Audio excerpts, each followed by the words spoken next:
That's the problem here, right here. That's the problem. Look, What here. is this called? Wild buckwheat. That's wild buckwheat. Look here, Butch. Or your Butch or Ben? Ben. I ain't there ain't no way that you can run that through a combine and get it into the elevator, because the last batch that I tried to cut, and it wasn't near as bad as what you've seen right here, was running over 19% moisture, and they just flat don't want it. See, here's the other problem we got too now. This tram is going on, and I'll tell you that fails you. That stuff will get on the header bars of the combine. Quad up there, kill your motor.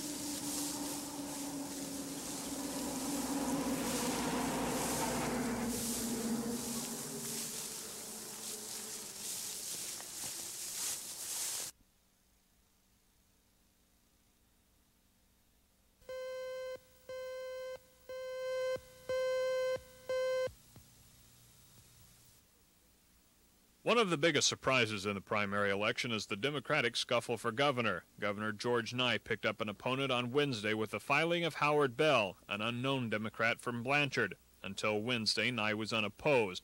On the Republican side, State Auditor Tom Daxon and House Minority Leader Neil McCaleb both announced long ago they would seek the governor's seat. They will be joined in the primary by Don House, a Moore home builder. The winners of those primaries will also face an independent candidate in November. There is another surprise in the race for lieutenant governor. Incumbent Spencer Bernard will face John Rogers in the primary. Rogers resigned as Secretary of State in the mid-1970s rather than face an impeachment trial over the scandal with Governor David Hall. A third Democrat is Rodney Ray, an executive from Jinx, Oklahoma.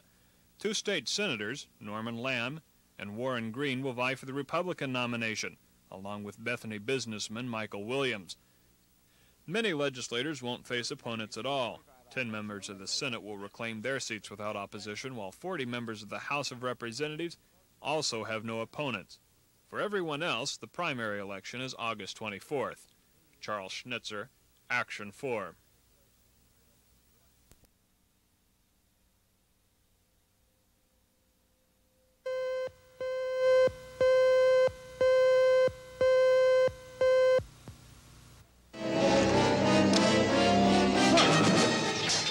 The animated feature, The Secret of Nimh, is the first feature from Don Bluth Productions. He and 16 others left Walt Disney Studios over 2 years ago. The Secret of Nimh is an action fantasy produced and directed by Don Bluth himself. It was you. The story is about a little widowed field mouse who is afraid for the life of her family because the farmer and his tractor and plow are coming into the field. And there's a day called Moving Day where all the animals get the heck out of the field, you know, because it's spring. Well, her youngest son has pneumonia and cannot leave the house, so she can't take him out, and yet the plow's coming into the field. So she's in a dilemma about how to save her children. She encounters a wonderful group of rats who are highly civilized that live underneath the farmer's house, and she is sent to them to maybe get some help to move her house. She winds up being the greatest help to them because they're in very great jeopardy from this place called Nimh. How many different voices were used in this film? Quite a few voices. We used, I think, about 16 different actors and actresses to do this part. Some of them you'll recognize, of course. Dom DeLuise did the part of Jeremy the Crow, and Dom is just a real dear, and he does probably one of his finest comic roles, I think, in this part. Jeremy is sort of a stallion of a bird that's feeling the call of the wild. You know, he's a young teenager and wants to meet Miss Right. He's so klutzy that nobody will come around him. I'm working on a love nest for two. You know what I mean? Oh, I see. You have a girl. Well, not really. I mean, I haven't found Miss Right yet. But when I do, the whole world will hear us singing. Excuse me, pardon me. Tomorrow in part 2 of our interview, Don talks about animated films and whether or not they're a dying breed. Plus, he'll tell us what he hoped to accomplish by making the movie The Secret of Nimh. I'm Dean O'Lally.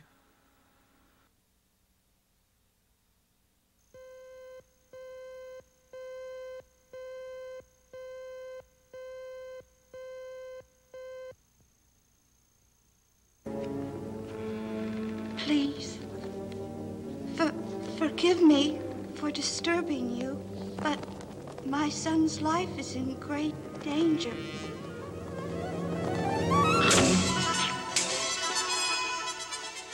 Making an animated film is a long and complicated process. For The Secret of Nimh, it took 150 people 2.5 years and cost $7 million. Now that sounds like a lot of money, but compared to other movies, it isn't. One might think the easiest job in an animated picture belongs to the person reading the voices of the characters. All you have to do is talk. Well, that's not quite right. It takes imagination and skill to perform alone. Not too many people know this, but we record all those dialogues first before we animate them. And none of the actors in a conversation are together. We record each one of them alone in front of a microphone, which is unnerving to a lot of them. But we give them the lines and we talk the concept of the scene and they record it. And then afterwards we take those recordings back and cut them together so it sounds like they're talking to each other. While The Secret of Nimh lends itself to classical animation in the old style of the Disney films, such as Snow White and Pinocchio, Don Bluth realizes that pretty pictures are not enough to sustain a movie.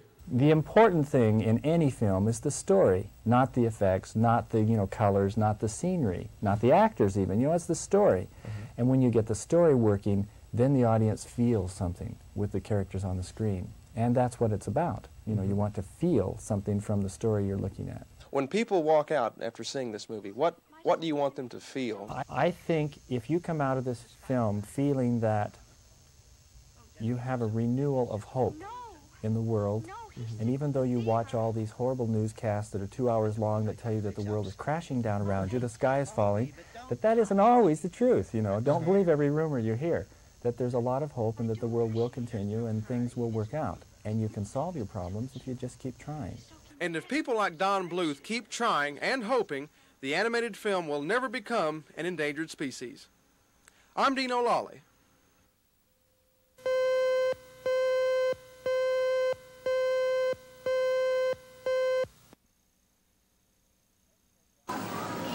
Every day, thousands of people go through the metal detectors at Will Rogers World Airport.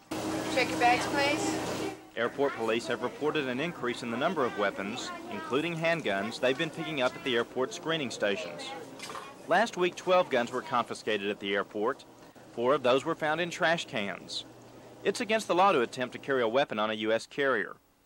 Air traffic is up 28% compared to this time last year, and airport authorities think most violators just don't know about the law. Airport police have a display of some of the weapons they've confiscated. A traveler caught with one of these is in for some big headaches. The airport police officer, without a doubt, will detain that person. Most likely, and in most cases, the person is going to miss his or her flight. Background checks will be done on the person. There will be checks to see if there's any outstanding warrants for the person's arrest. There will be a background check done on the weapon itself to check with the national NCIC to see if the weapon had been stolen. And then the Federal Bureau of Investigation will be notified, and they will review the case, and depending upon their recommendations to the U.S. Attorney, it may involve some charges. If you need to take a gun with you on a trip, tell the ticket agent. The agent will have you fill out a form, and then you can have the gun checked through in one of your bags. Bill Ross, Action 4 at Will Rogers World Airport.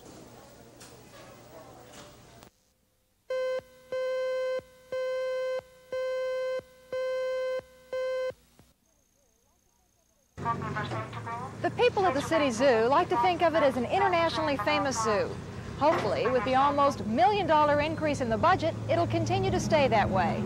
We're one of the largest and foremost zoos in the world. Covers about 500 acres, yet we only use about 160. The zoo is open 7 days a week, all year round. People come here no matter what the weather, and they come here from all over the country. It's Oklahoma's #1 tourist attraction. Part of the reason is that the zoo is well kept. Maintenance is good. But Assistant Zoo Director Lewis Turner says some of the things at the zoo are old, like gas lines that were installed in the 1930s. We do have a lot of problem with maintenance. We've got a physical plant that's probably worth about $35 million, and it takes a great deal of money to keep that up. The money that we've got this next year will enable us to catch up on maintenance and improve a lot of exhibits, will enable us to continue to provide the zoo as it is now to the citizens of this city and the state.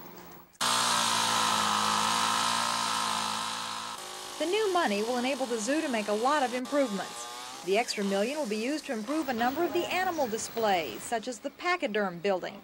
It'll get a new roof. The concession stand will have more to offer. And there will be improvements in landscaping. Even the train ride will be more scenic. Workers are already busy working on the tracks, which were getting old and rusty. A lot of these repairs will be complete in a few months. The Oklahoma City Zoo has such a good reputation. Apparently the city realizes it takes money to keep it that way.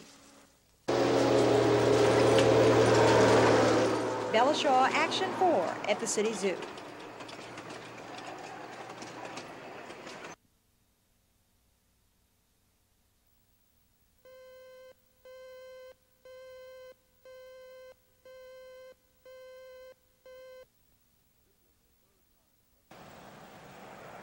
This makes the third time in less than a year employees at this Frontier Federal Savings and Loans have been a target of a robbery, except this time no money was taken, and no one has any idea why the Savings and Loan Company is having so many robbery incidents.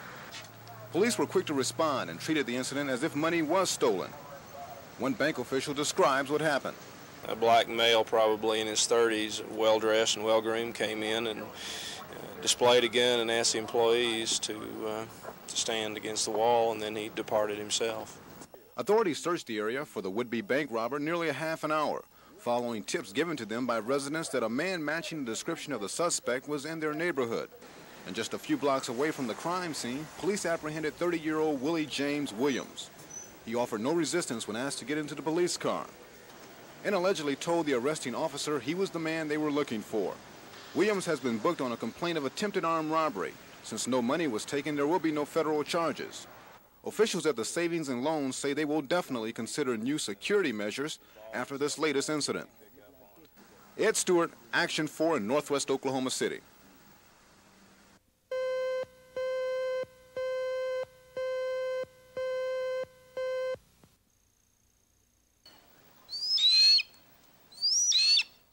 This is Merlin the Hawk, along with his trainer and the only mother he knows, Laura Botero. The red-tailed hawk was found 14 weeks ago near Lake Overholser, apparently after he fell out of his nest. Brought to the Oklahoma City Zoo, Merlin is now a prime example of the zoo's rehabilitation program for animals. Here they learn how to survive. Laura taught Merlin how to use his wings to fly, and now he's learning to hunt before Merlin will be set free. Laura has special feelings about the program and about letting Merlin go.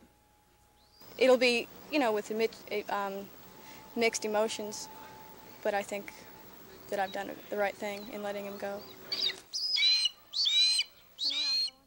Basically what I've done is just taught him his flying skills, and we're working on his hunting skills, and that's what Mom and Dad would have done if he were left with them in the wild. That's a boy, come on. Once I'm sure that he can hunt on his own, which he's learning to do now and he's doing really well at, he won't forget that because that's what he needs to survive. Zoo officials want to stress if you ever happen across an injured bird of prey like the hawk, you should not keep it. First, because they need to be handled by professionals, and secondly, because it's against federal law to have certain animals in captivity without a permit. Ed Stewart, Action 4 at the Oklahoma City Zoo.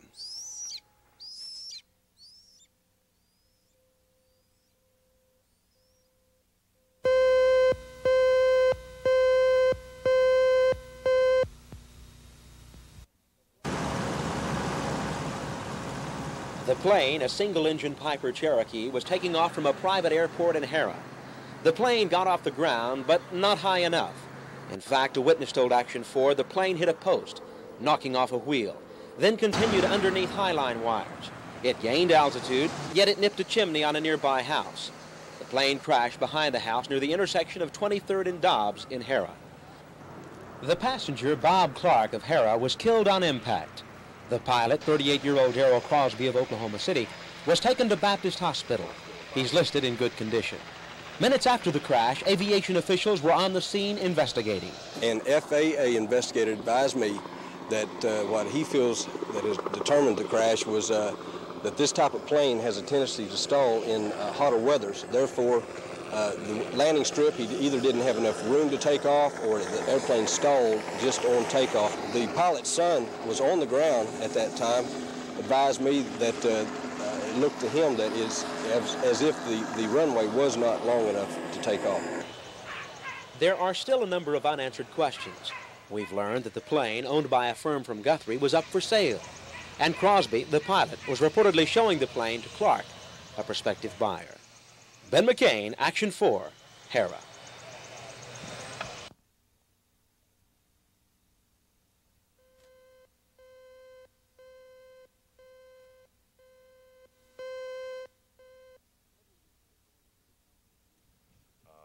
Every week, the Oklahoma City Council hears and considers claims against the city, and soon city leaders will probably be faced with one of the biggest suits it has ever seen. But as in the past, most of the actual paperwork will be handled by the legal department. Last week, Roy Freehold and Jimmy Raines were found dead in a sewer in northwest Oklahoma City after both had been accidentally electrocuted. Both of the city workers were working on a sewer line at the time. Raines' mother, Irma Stimmy, says she's going to take the city to court because she feels there should have been closer supervision at the job site, while the American Federation of State, County, and Municipal Employees Union is calling for stricter safety requirements. The employees are very reluctant to make things mandatory toward them.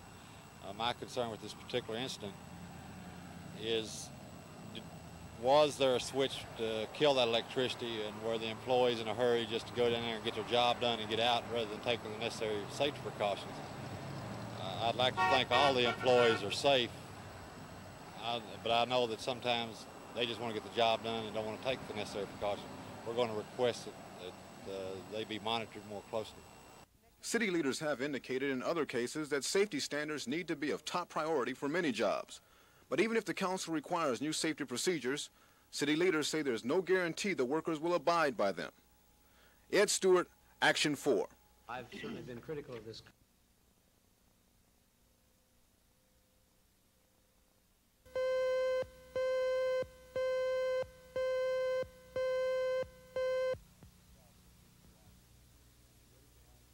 Saturday, July 10th, at the Whitaker Arms Apartments, 820 Northwest 6th.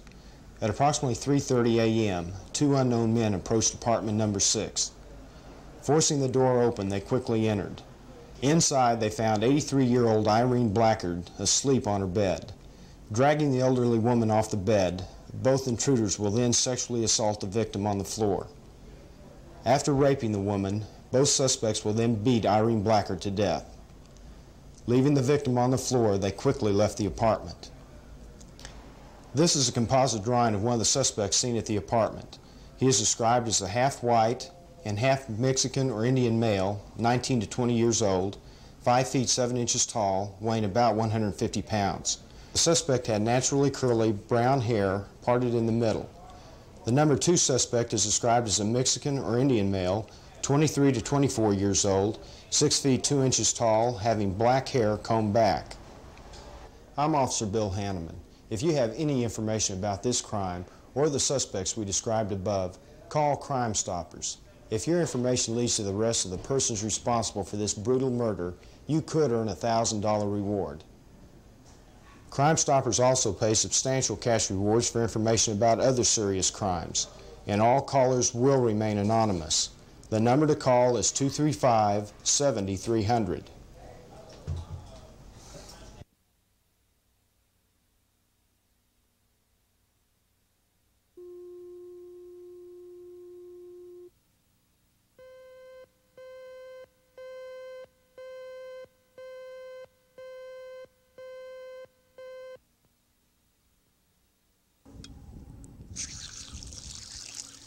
Every summer, the water here in Chandler gets a little bit murky. This year, because the city is outgrowing the water treatment plant, the problem is a little worse than usual. Well, when the city health department put out a letter saying that the water wasn't safe, they were understandably concerned.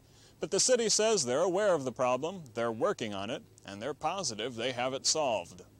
They feel, I was told by the head of the state health department, the engineer there, that it is safe water at this time, but that it could, with as many particles that are in the water, it could become unsafe. Of course, that leads us to start checking the system twice as often, having a man standing by in the state laboratory to analyze it and feed us back immediately if there's any problems. So far we have found that there has not been any bacteria in the water.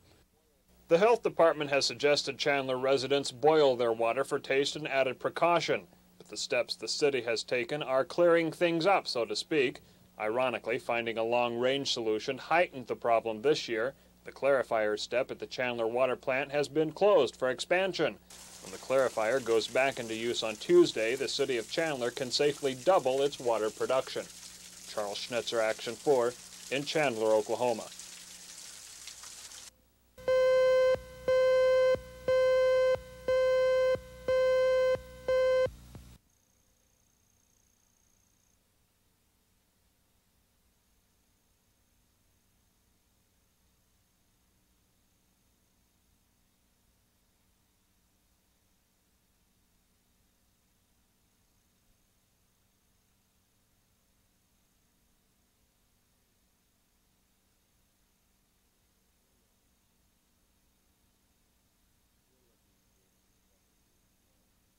We're looking for some theft of service laws that will have some teeth in them, that will make tampering or stealing the cable signals a crime that has some punishment associated with it.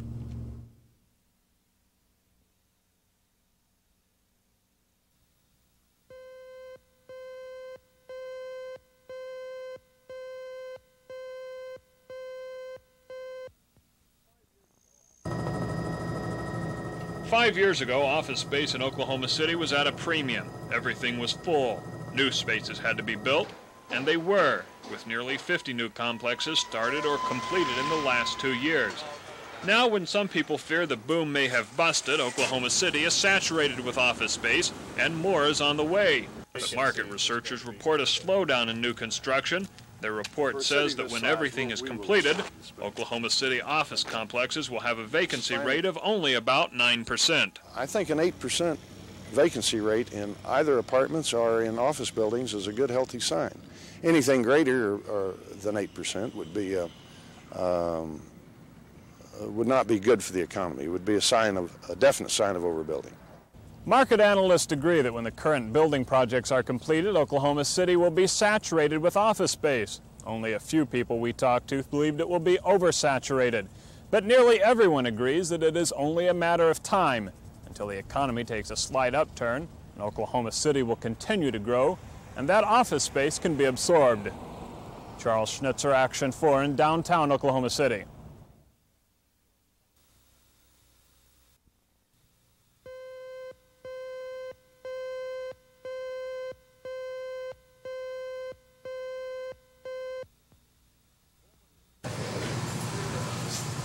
Boma is a 23-year-old lowland gorilla at the Oklahoma City Zoo. She has yet to bear any offspring. To find out if she's capable of becoming a mother, it was necessary to test her fertility. Zoo officials called in a couple of specialists from University Hospital to do the job. The test is done as though the patient were human. If Boma was to be found fertile, she would be traded for a fertile male gorilla, since the zoo has only one male to father all 3 female apes. After more than an hour on the operating table, it was determined Boma was unable to become pregnant. Dr. Carey explains why. I think she has tuberculous salpingitis, and she'll have scarring of her tubes and scarring around her pelvic organs from the tuberculosis. Knowing Boma can't have any little gorillas won't jeopardize her home at the city zoo. The 240-pound animal will stay on as an exhibit. Boma is expected to fully recover from the testing in about a week. Not even modern medicine can help Boma's fertility problem. However, there has been some talk of a test tube gorilla. Ed Stewart, Action 4 at the Oklahoma City Zoo.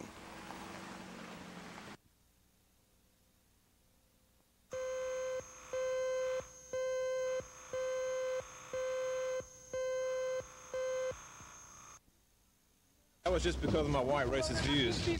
Do you have white racist views? Oh, definitely, yeah. Well, how do you feel about blacks? I'm against race mixing and communism. Move. Excuse me.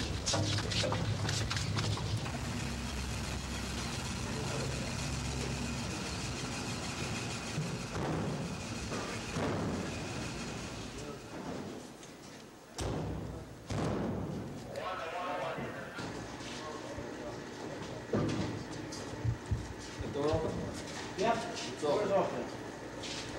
Joe, you got anything to say? What do you have to say, Joe? Yeah, like I say, it's the communist federal government's trying to frame us. Close it up. We'll take care of it. We got it. Close the door.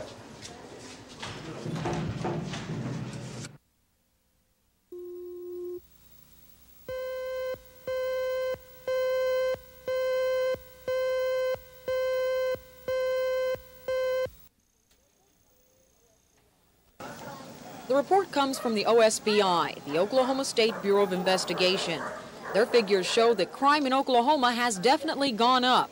Here's a scary thought. The report says that last year, a crime occurred in this state every 3 hours and 33 minutes.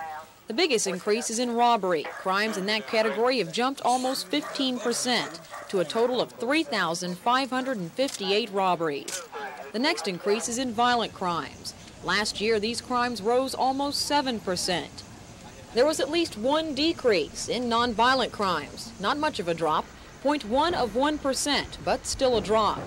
Oklahoma City police have just released their statistics for the first 6 months of this year, and unfortunately they show the same trend. Crime in 1982 has gone up 2%. While these figures may appear depressing, they can also be helpful. Now, as far as utilizing statistics to deal with problems in specific areas and specific types of crimes, we do that on a day-to-day basis through our crime analysis unit here. The crime analysis unit audits the reports daily for the major categories of crimes, logs those into the word processors and the computers, and at any given moment we can reflect the crime picture for a specific square mile of the city, for instance. As for the people being arrested for these crimes, the new statistics show that 1 out of every 4 persons arrested was a juvenile. Sherry Sellers, Action 4.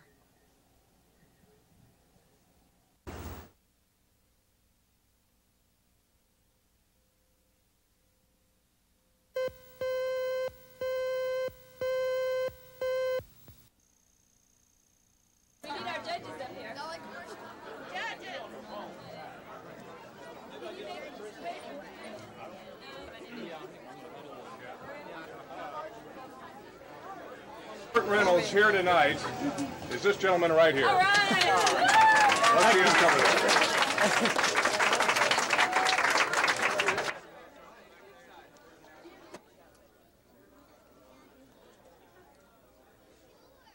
Guts Award, but we changed it to the Booby Award for our 3 young contestants here.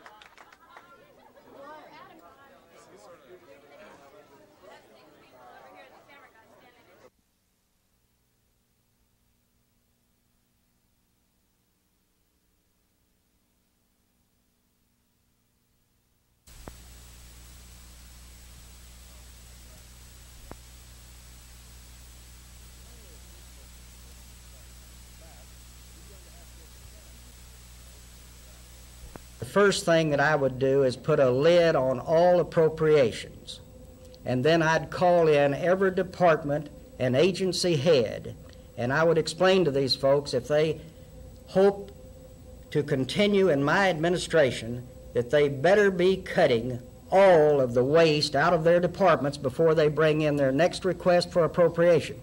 Because if they bring in a request for appropriation that's higher than the last, there's going to be some very serious things happen.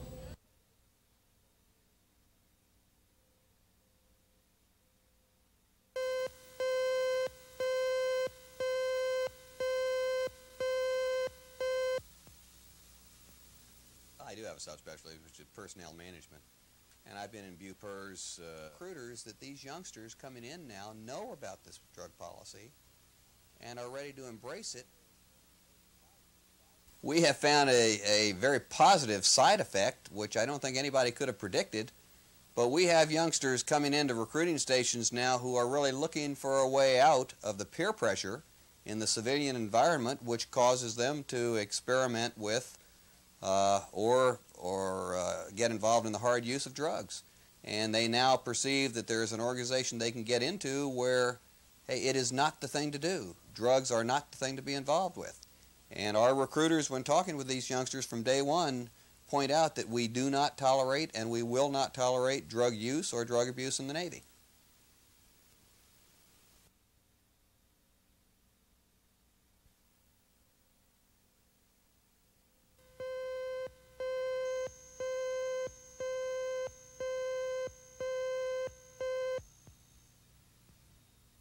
And I've been in BUPERS for 3 years. Really has been the thing which has turned the. A lot of people thought that those people who quote ratted end quote on their shipmates would be looked down upon, because this policy came from the very top, and of course this was the first time a national figure had ever really gone after drug abuse with full force and full authority. These people were looked at with respect by their shipmates. You know, they were looked at with hate by the pushers and with hate by the users, but they were looked at with a great deal of respect by their peers. We have youngsters coming into recruiting stations now who are really looking for a way out of the peer pressure in the civilian environment, which causes them to experiment with or get involved in the hard use of drugs.